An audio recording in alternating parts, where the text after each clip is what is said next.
Şoför kim? Şoför kim?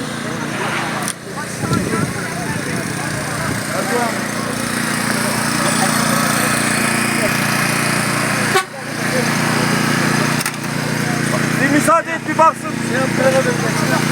Tamam abi. Getir o şarjları. Abi bu taraftan mı sana? Buradan girin.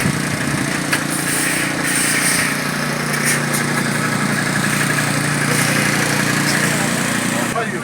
Tamam.